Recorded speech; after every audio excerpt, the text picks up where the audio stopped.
This is Rock Leach with Social Fire. Pastor Dewey E. Smith is shaking the internet once again.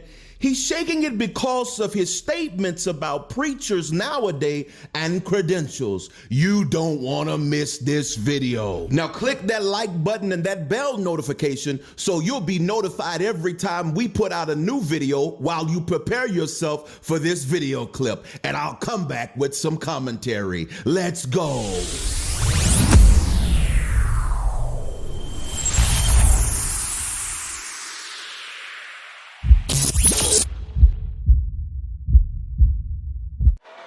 A part of our challenge today, brothers and sisters, particularly in the African American church, and I've seen it in other churches as well, but sometimes we are too lenient and we are too liberal in our assignment of credentials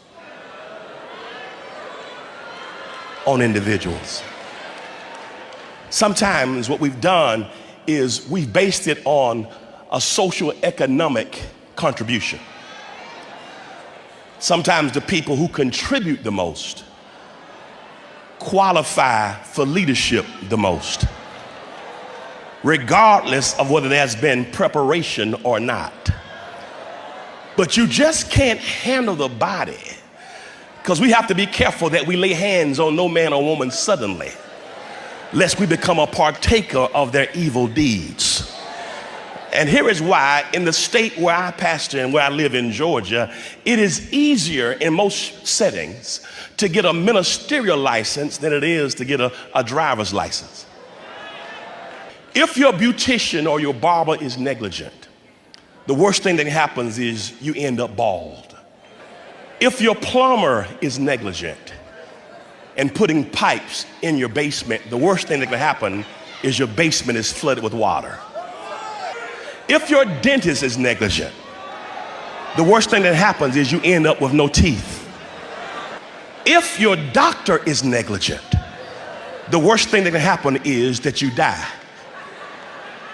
But if the preacher, teacher, leader is guilty of homiletical and ecclesiastical malpractice, that has eternal repercussions. Somebody can die and go to hell as a result of us not making sure that people have approached the body the right way. And how many people have we unintentionally killed because we want to run to the pulpit and step over Sunday school? Now listen here, Pastor Dewey E. Smith said it all. There are too many times where we are not taking enough consideration into whether preachers are qualified or not. There is a difference, and I'm so glad he said it. There is a different consequence for malpractice behind the pulpit than it is for secular qualifications in other areas. What are you saying, Rock? I'm saying this right here. We have to consider whether or not we're preparing people properly, not based on their money, but are you in Sunday school? Are you being able to teach like you properly need to teach, rightly dividing the word of God? Now, I do know in the comments that many times we will get into whether or not women should be preachers or not, but that don't make me no difference more than are you rightly dividing the word of God? That is my biggest thing. And are you qualified? Now, when I say qualified, many times different denominations will give you qualifications based on nothing besides your popularity, your influence, and your money. Pastor Smith hit it on the head, but I want to know, what do you think about what Pastor Dewey Smith said? Jump down in the comments and let's talk about it. Let's go.